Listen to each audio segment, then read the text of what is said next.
Hello, hello, hello, and welcome back to our Finding Better podcast. My name is John Suzuki, and I am your host. And this is a special 4th of July edition to Finding Better. And I am thrilled to have Scott DeLuzio with me. Scott and I have known each other for a while, and he wrote a book about his brother called Surviving Son. Now, as you can see, appropriately for the 4th of July weekend or 4th of July week, um, if you're looking at us on YouTube, you can see lots of colors behind Scott, lots and lots of banners. And I think that they all represent all of the different branches of the United States military and probably more. And but Scott, I have to tell you, you have the most colorful background of any guest I've had on my show. Thank you for joining me. Yeah, thanks for having me. And yeah, you're right. I got all the branches of the military behind me here, all their service flags, and you're right. There are a couple other flags here too, in addition to those. But yeah, just really honoring the military and honoring the brave men and women who are out there serving for us is what I'm trying to do, and trying to help them out along the way. So yeah, thanks Absolutely. for having me. Absolutely. And as folks, I wrote the book called American Grit. I'm pointing at it if you're looking at me right now. And that's also a military story about the Japanese American concentration camps and the men who volunteered out of those camps to fight for the United States Army and went on to become American heroes. It's just, I mean, they're,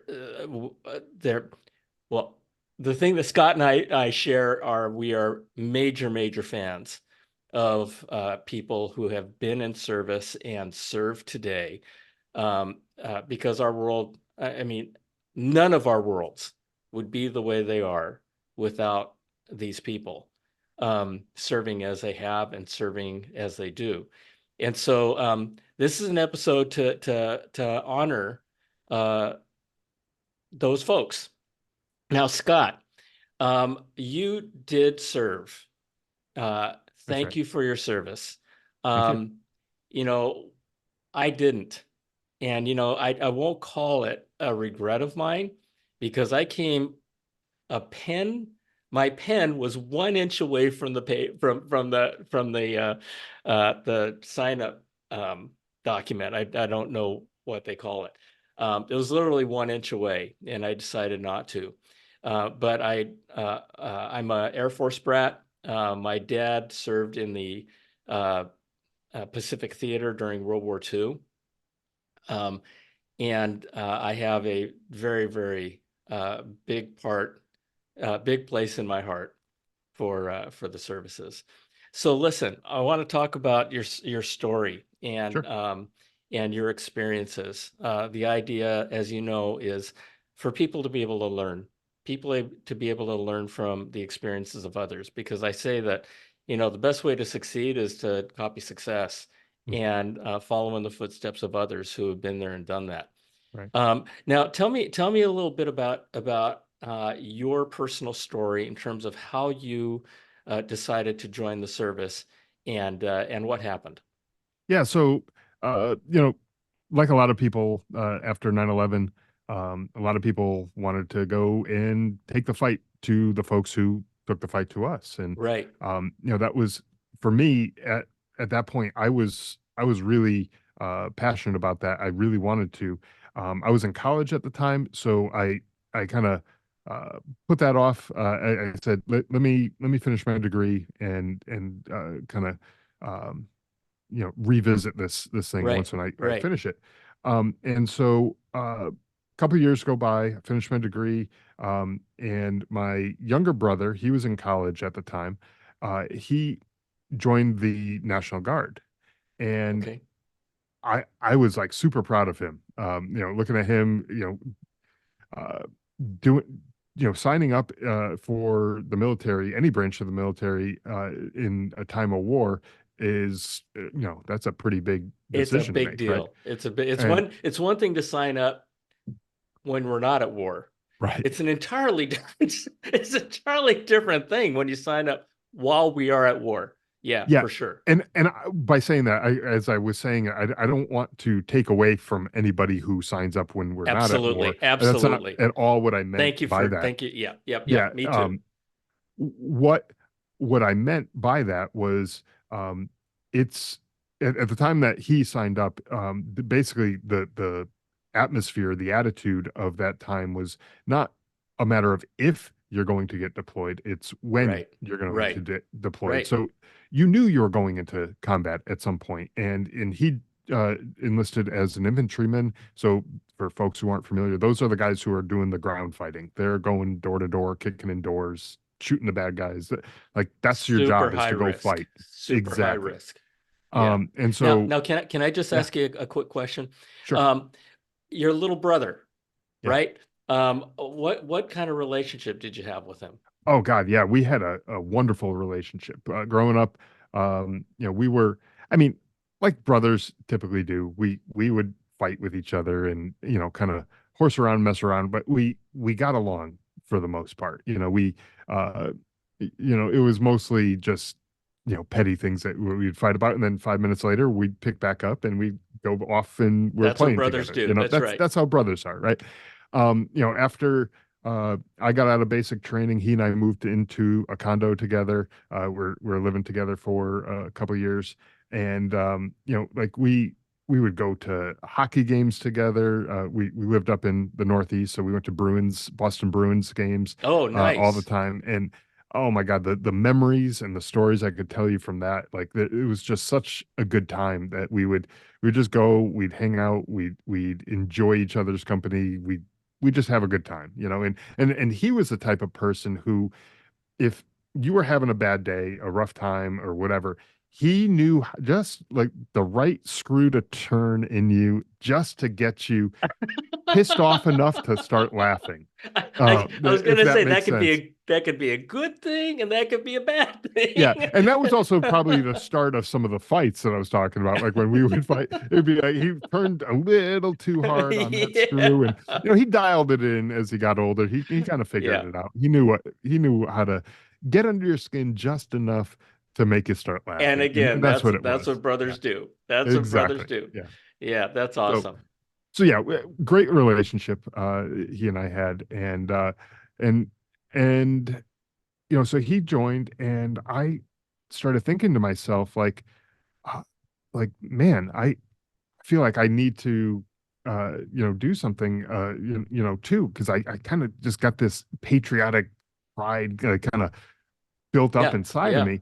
And uh, there was actually a report about a year after he joined in the news that said the military was struggling to meet their recruiting numbers. And I was like, where are all these people from after 9/11 who were going to go and join the Yeah. military and fight these guys and all this? And I realized I was one of those people. I still hadn't done Yeah. anything, right? And Yeah. and so I'm like, well, all right, let's think about this. I'm still young enough, I'm fit enough, I'm capable of joining the military. So why not me? And so that's how I got Wow. into the military, Wow. is basically having that realization that like I still hadn't done anything and I had something to offer. And the country still was obviously needing folks to join the military. So yeah, why not me? You Wow. know? Wow. Wow. And so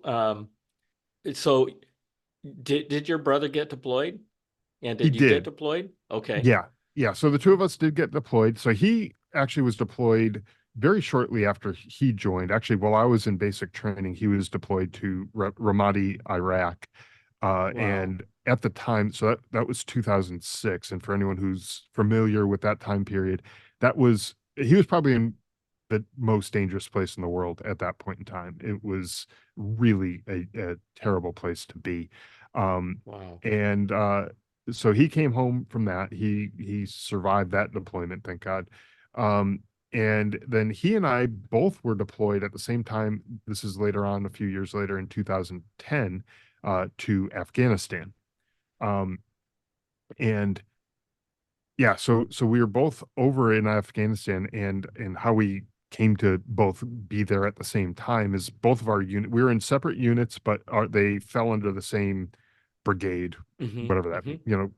doesn't really matter, Yeah. the technical details on all that kind of stuff. But the deployment was everybody in the brigade got deployed, and so both of us being in that brigade, we both were deployed. We were deployed to separate areas in Afghanistan. So we while we were there, we never saw each other. We saw Hmm. each other a Hmm. few times during training before we went. But that was really um, uh, yeah, that was about it. We didn't get to see each other at all during the deployment.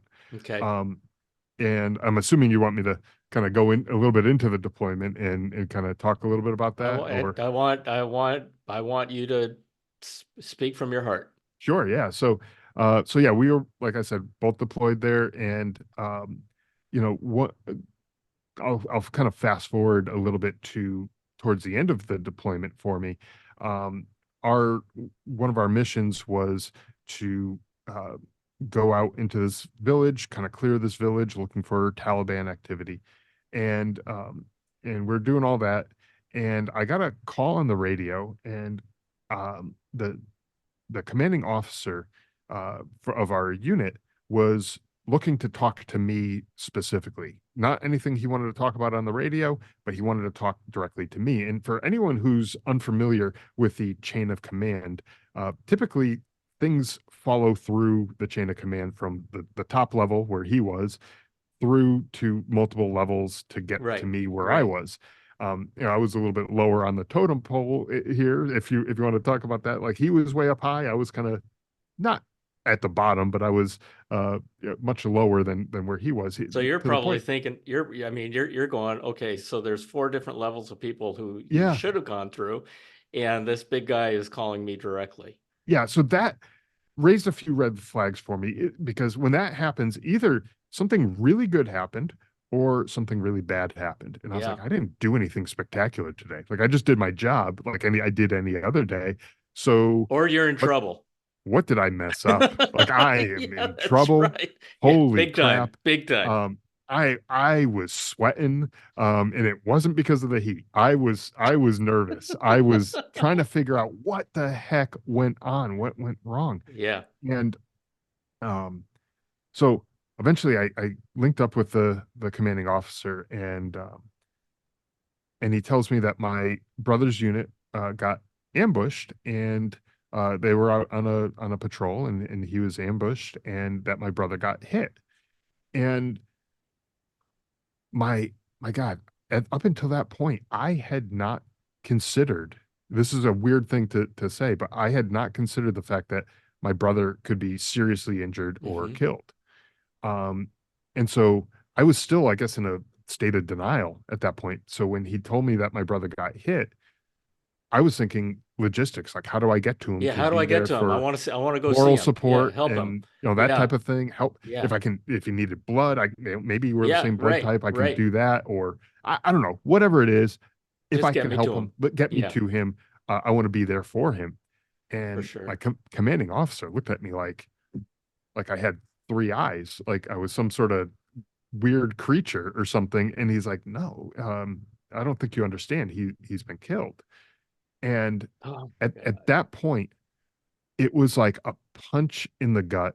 Um, like, the air just escapes out of you. And at that point, I had like a lot of times you hear about people who have like near death experiences where their life flashes before their eyes, starts at birth and it goes all the way through to current Right. day, and they all Right. these memories and all these things.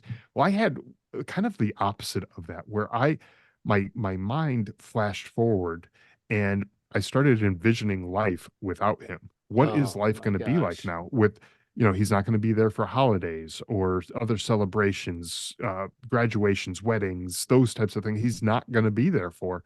Um, he's not going to be around to get married himself. He was engaged at the time, but he wasn't married. He's not going to have kids of his own. He's not going to have all of these things that he wanted, from his life. It got cut short. He was only 25 years old. And, Ugh. all these things that we take for granted as now I feel like I'm an old man, in my 40s, compared to him, um, uh, you know, we we take these things for granted that Huge we get loss. access to it, but he didn't get that. Yeah. And so I'm going through this process, and this happened like in a moment. Like it just happens in my mind. Um, and so few of my guys who were serving with me, friends of mine, they kind of came over and they were consoling me and all that kind of stuff. And maybe within 15, 20 minutes or so of finding out that he was killed, we started taking fire from the village that we just came from. Mm. So not only did I get like some of the worst possible news I could have gotten, now I have to deal with a firefight and I have to figure out how to Yeah. survive that Yeah. firefight. Yeah. Yeah. And immediately the grief turned to anger and rage, and I was ready to just go kill Oh everybody boy. because I was just so angry. Um, but I realized if I did that, then I'm probably not going to make it home either. And then my parents would have a second knock on the door. My wife would be a widow. My son would Right. be Right. growing up without a father. I was like, I can't do that. There was a brief moment of clarity, and I was like, I can't do that to them. Um, and so what we got through that firefight. We survived all that.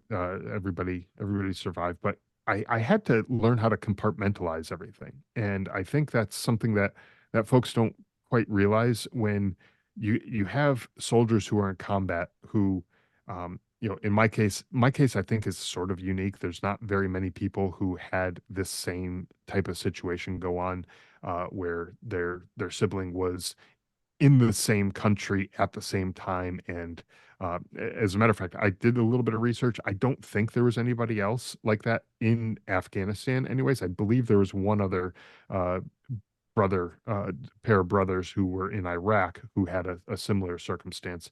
But outside of that, like that doesn't happen very often.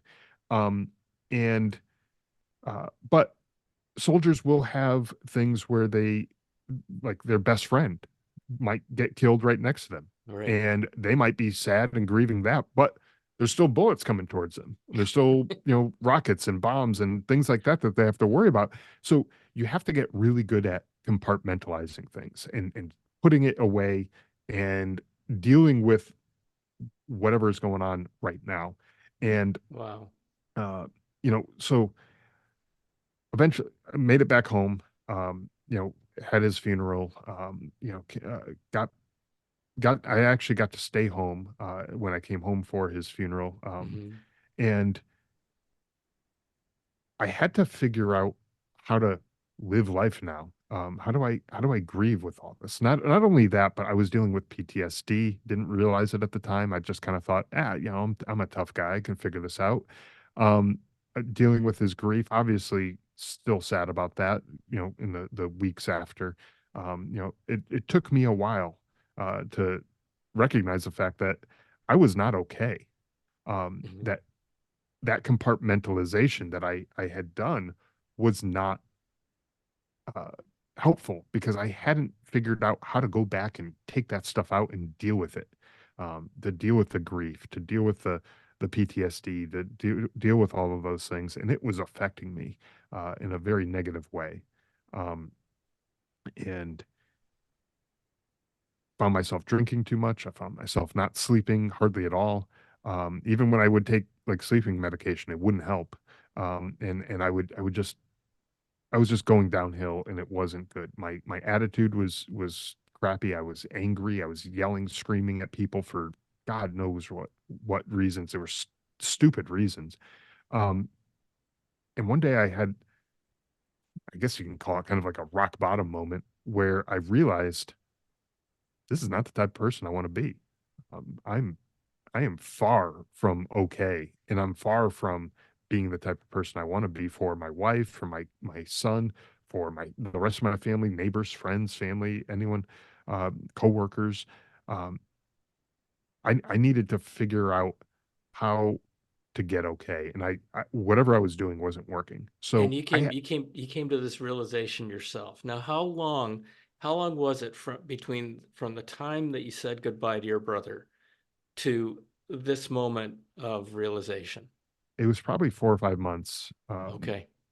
Yeah, about 5 months, I would So, say. because you had a lot of stuff going on. I mean, you had the Hmm. loss of your brother, you had the experience that you had to deal with in combat, Hmm. PTSD, and I'll tell you, and I cannot imagine that. I don't think anybody can. Nobody can imagine what it's like to be in combat with people actually trying to kill you. Yeah. And and so yeah, you had a lot going on. So yeah, there was a lot. And the thing I came to realize over the years is that everybody handles these things differently. Yeah, You can have two people, uh, two people going through very similar circumstances. They could be right next to each other. Let's say in a firefight, they could be right next to each other, experiencing the same exact thing. One person could come out of that just fine, and the other person could have severe PTSD where balloon popping sets them off and yeah, they yeah, or fireworks or something like that, and the other person is just fine and they're there's right, nothing bothers them, right? right.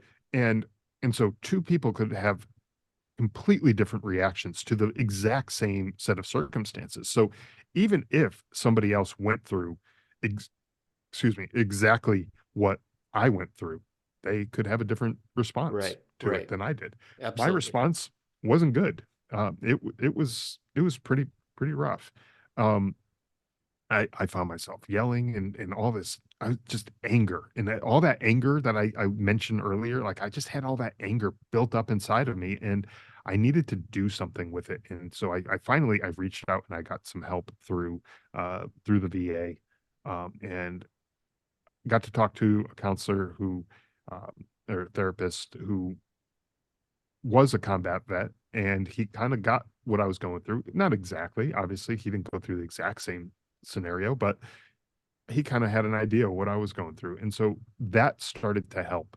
I would find myself drinking less and sleeping a little bit better, and just starting to heal. And I think kind of a key takeaway here for the listeners is it's okay to ask for help when I was you're just going gonna, through stuff, you I know? was just gonna ask you about that because, Yeah. um, you know, I always encourage folks um, to ask for help. A lot of people, when they're in, tough times, they feel alone.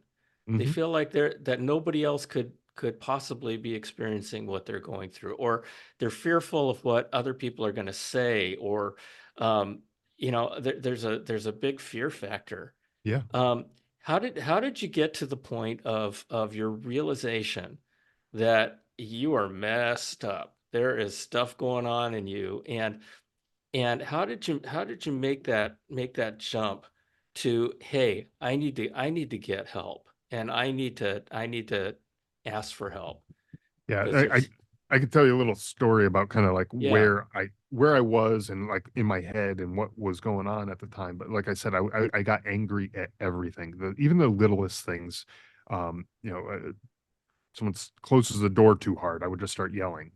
Stupid things like that. It's like, why would yeah, you yell about stuff like that? Well, one day my dog, we had a dog, we moved into a new house. Our carpets in our bedroom and the flooring is actually important to the story. So I'm telling you yeah, this. The yeah, carpets in our bedroom were white carpets, and just off the bedroom there's a bathroom with tile floor. And our dog walked into the bedroom and she started walking towards the bathroom, but didn't actually quite get there. And she was sick and she started to throw up, and she threw up right on the white carpet, inches away from the tile floor. And in my head, I'm like, oh my God, now the carpet's gonna be stained. We're gonna have to get a steam cleaner. We're gonna have to do all these things. Now, if she just was a couple inches over, it would be a heck of a lot easier to clean if she just kept going in and sure. got into the bathroom. And so I was yelling, I was screaming, I'm like screaming at a dog, like she's gonna understand me, right? Like Yeah, you know, right. if I was screaming at you, that would be stupid too. Like if you were the person who did it, it's like you're still sick and it's not going Yeah, to make you that's right. feel any That's better. right. You know what I That's mean? right. Like you could And I tried my understand me. best. I tried my best to I get to know to get to the exactly. toilet. You know, and so I'm yelling at her. I like pushed Oh, her out of the way, and I'm like, oh, I'm all angry, and I was like, what the hell is wrong with me? Why am I yelling at a dog? First off, like that's not going to help anything. It's not going to make her right, not puke on the carpet. Like she already did that. Like that's done. Let's deal with the situation that's here. Like let's deal with this right now. Okay, let's clean it up and hopefully we can salvage the carpet and it's not going to be a big stain or anything. And even if it is, it's not the end of the world. right. Um, it it things like life happens. Like that's part of living in a house. You're gonna get scratches on the wall and you're gonna get stains on a carpet and things happen and deal with it. Like you'll be okay. That's It's not right. the end of the world. Um, I was treating it as if it was. And I realized I was treating everything as if it was the end of the world. I was yelling Hmm. at people for like my son, if he was like a year and a half old at this point. Um, if he dropped something like his food from his high chair or something on the floor, I'd be yelling at him. He's a kid. That's what they're supposed to do. They make messes and they learn from these mistakes. And I was that I was yelling at all of this stuff, and I'm like, that's awful. How can a kid grow up with a father who's such a jerk, who's yelling at him over the dumbest things? And you were able to have this dialogue in your head This was at the time. after the whole dog situation. I looked back and I'm like, what am I doing? Okay, good, Yeah, good. I'm like, I'm doing this. Not only it's just to the dog, it's to my kid, it's to my wife, it's to uh, coworkers. It was everybody in my life. I was yelling at them. I was angry. I just had a crappy attitude about everything. And I look back and I'm like, this isn't me. This isn't a Yeah, person who I yeah. was a year ago or 2 years ago, or for earlier in my life. That wasn't me. And why is this me now? And I was like, whatever I'm doing isn't working. And the definition of insanity is doing the same thing over and over again and expecting a different result. And Yep. so whatever it was I was doing isn't working. And I was like, I need help. And the way I thought at the time, the way I thought of asking for help, I thought that was just for like the extreme cases Right, where you had the right, the person who's in the fetal position in the corner rocking and talking to right. themselves like I'm that not there. th- That ain't me I yet. that wasn't Yeah, me. yeah, And so I didn't need help because yeah. obviously I'm not that person. But then I was like, well, okay, think about going to a mechanic for your car, right? You can go to a mechanic after you wrecked your car around a telephone pole and it had a catastrophic major breakdown on this car, and hopefully they'd be able to fix it, right? Or, there's a little squeaky sound every time I turn left. And I'm not sure that sound isn't quite right. I'm going to go bring it to the mechanic so they can go check it out. There's varying degrees of why you might bring your car to a mechanic, To right? get your oil changed, Oil change, right? exactly, I or mean, tires yeah, rotated, yeah. or simple things like that too, right? And nobody looks at you like you're like this strange, crazy creature because Yeah, you're going to yeah, get your oil changed or your yeah. tires rotated or, any of the simple, normal, routine maintenance type things. And it's like, okay, well, if I can do that, or I can go to a barber shop to get my hair cut, or, any number of other things I go to Yeah. other people for, why can't I go to other people to help with whatever's going on upstairs in my head? And how Uh, much more important is that? oh my God, Right? it's I mean, immensely it's more important. I mean, exactly, exactly. like I could figure out how to put oil in a car. Like Yeah, I right, can I right, can figure out. right. I just choose not to because Yeah. I got other things. They could do it in 20 minutes and they're in and out, and it would take me a little But bit the longer. stuff going on here is an entirely Oh different gosh, yeah. ballgame. And you know Scott, what? this is Yeah, amazing. I just want to say yeah, this go is ahead. amazing that you're sharing this Yeah. because there are so many people out there who are experiencing so much hardship, so Hmm. much mental pain and agony. And we live in a world where it's just the fear and agony seems to be at an all-time high. And so Sure. you sharing the story about what you went through, this is wonderful. I just wanted to interject that. So Yeah, thank you. absolutely. Yeah, and I'm hopeful that the more I share this story, the more I talk about it and what I went through, to get through this, to go talk to somebody, because it Yeah. helps. It does help. And people sometimes I've talked to, they go to a therapist, and that therapist and that person, they don't click. It's not a good fit. Well, guess what? There are plenty of other therapists out there, and none of them will be offended if you're like, you know what, this isn't going to work out. We're not a Yeah. good fit. Yeah. Yeah. It's like almost like speed dating. Like you can get a pretty good sense of someone, like That, if you're going oh my through that, gosh. and you're like, you know what, we're probably not going to, Yes. we're That we're not is going to work out. that is so important. In Yeah, step two, the first one is it's okay to get help. It's, oh, give yourself permission to get help. And the second part is whoever you get help from may not be the right person the first time, yeah, right? And a lot of times it's not. So the chemistry's got to be there. And and yeah, keep trying. Like, yeah, don't go to one and like, could you imagine going on like to a speed dating thing? I've never done this myself, but I've seen, videos and television shows about it. yeah. Could you imagine going to one of these things, sitting down at the first table, talking to that first person who's like, man, we're not a good fit. I'm out of here. You know, like And then yeah, there's 50 other people waiting to talk yeah, to. Like, exactly. why wouldn't you keep Or stick around? yeah, and on that same note, right? You know, the moment you meet that person, that person isn't right for you, but you stay anyway. Oh my And gosh, you go, that might even be worse. right? Yeah, And you go, oh, I got to stay with this person because I chose this person to yeah, go out on a date with. Folks, getting help, the kinds of help that Scott and I are talking about is can be the most important thing in your life, and the person helping you could be the most important person in your yeah. life at that moment. So yeah, Right. yeah, I love it. Exactly. Yeah, and sometimes you might have a spouse or someone who's there for you, and they're great and they're wonderful. My wife was wonderful throughout all of this. She stuck with me through all of it, and she's an angel for doing that. I mean, I was a jerk at that time, and no Yeah, one would have blamed her if she just was like, yeah, you know what, I'm done with this. But she didn't. yeah. But there's also some things that maybe you're just not comfortable talking about with your spouse.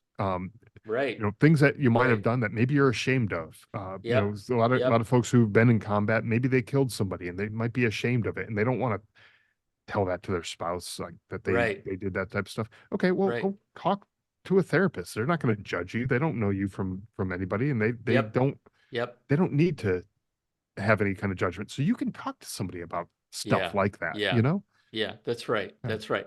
And I also want to just say, you know, we come across really, really jerky people every day, right? People who are Yeah. just absolute jerks. And I had a conversation with my wife one day, and I said, you know what? I said I can choose to respond to this in many, many different ways. When people are just being jerks, the first thing is I can get mad. Um, but another option is I can try to be a little bit compassionate and go, you know Mhm. what, there may be something going on in that person's life that I have no idea what's happening. You're right. Yeah. And so, in the days where you're in your dark days, if you and I met and I slammed my car door too loud Yeah. and you just laid into me, I mean, one part of me would have just written you off and if we ever cross paths again, I wouldn't give you the I wouldn't give Yeah. you a second of my time. And I wouldn't blame you. And right. But look at you. I mean, you're an amazing guy. And that would have been a loss for me, a life loss for me, Mhm. if I would have judged you from that one moment. So, you know, um, I just encourage, when I tell people this world needs a little bit of love, right? Let's bring a little bit more love into the world. Right. Just know that everybody's got a story. Everybody's got something going on, and and I'm guilty of kind of losing it too Mhm. when people misbehave or when people aren't doing good by me. But everybody's got a story, and this is amazing. I'm sorry. I'm sorry for the interruption, but No, no, not at all. But that's a good point. That everybody does have a story, and it could be yeah, just a temporary thing, like right. it doesn't have to be a permanent, like a loss of a loved one, or getting laid off from your job, or whatever, like, or divorce, or any, it doesn't have to be these big, huge, life-changing things. The person could just be having a bad day. Maybe Yeah. Yeah. you know, Yeah. they're stressed Exactly. out because of work, or Yeah. something going on at home, or what, I don't know, some other thing. They're just having a bad day, and yeah, you could Yeah. say, well, suck it up and deal with it. But there's only so many ways that you can suck it up and deal with it before it That's starts right. to We're bubble all up, human. right? We're We're all all human. human, That's exactly. right. And That's and if right. you and if you have so many of these little things, like, okay, yeah, you're having some issues at work, you're having some issues at home, you're having some issues with your neighbor, and now all these things are, they're building on top of each other, and it's Right. not just this Right. one thing that you're dealing with, it's all these Right. things. And so you don't know what people are going through. You're That's absolutely right. right. That's right. People go through all sorts of things. And for the listeners who are listening to this, you might be going through something. If you're not now, you're going to at some point. We You're all going to be, do. we We all all do. That's do. part of You being know? human. Yeah. And So we all wish for forgiveness of stuff that we've done. And we for wish we sure, could take for things sure. back all the time, right? Yeah. So yeah. Um, Yeah. but I think the takeaway here is, like, it's okay to get the help if you need it. Um, and one thing I realized is, I was in therapy for almost 2 years Hmm. at that point, and I got to a place where I felt like I'm I'm doing okay. I'm things seemed like they were getting better. Like, I can manage this on my own now. Hmm. And so I stopped going to therapy for a couple of years, and then I started noticing myself slipping back into those old patterns. I was drinking Oh, more, I was okay. sleeping less, I was Yeah. getting angry more often, and I was like, this isn't good. Yeah. I need to It's coming figure out back. how to deal with this. And I was like, you know what? I'm going back to therapy, because that worked last time. So Yeah. again, like, you found something that worked, like, go back and do that again. That's Um, awesome. and so I went back, and for full transparency, disclosure, whatever, I'm still in therapy, and it's helping to work through some of the issues. But you know I what? You know what? you You know also just said that you got yourself the first time you got yourself to a point to where you thought you could work things out on your own. Yeah. Um, that's wonderful. That's wonderful. And you went back and you got help when you needed help. Because I know of stories of people who kind of get addicted and kind Yeah. of they get stuck in therapy.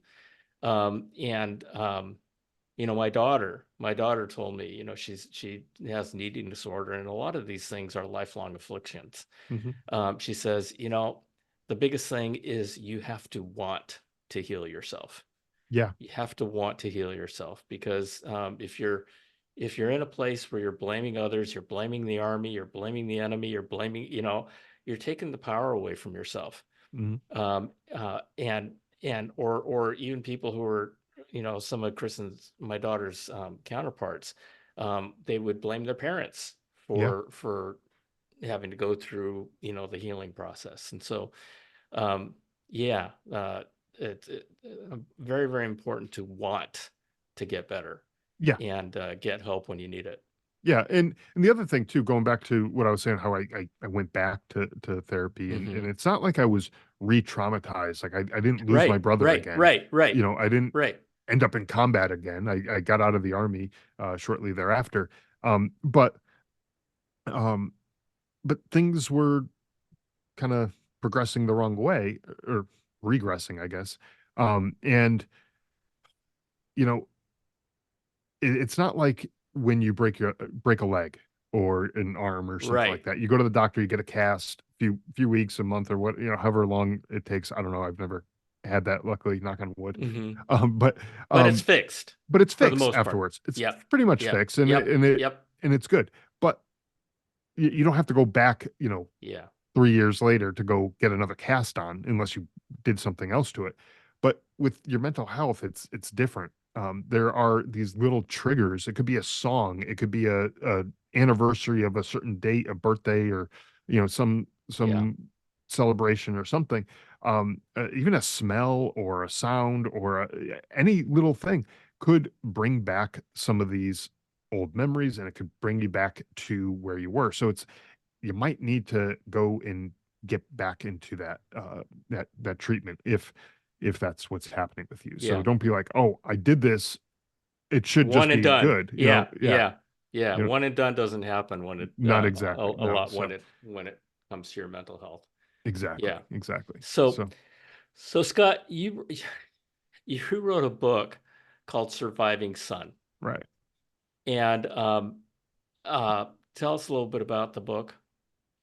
Yeah, sure. So the book, like you mentioned earlier, the book is about the story of losing my brother, but it's more than that. We talk about kind of our childhood growing up, like who we were and what the um, relationship was like. We kind of went Hmm. over that a little bit earlier, but what our relationship was like. And what I wanted to do was leave something behind that obviously will outlive him, because he passed before the Yeah. book was written, but I wanted something that will outlive me, that someone will be able to pick up years from now and be like, well, this is what it was like for this one soldier who served in Afghanistan, and this is what his experience was from his perspective. And if And it will share all of the story.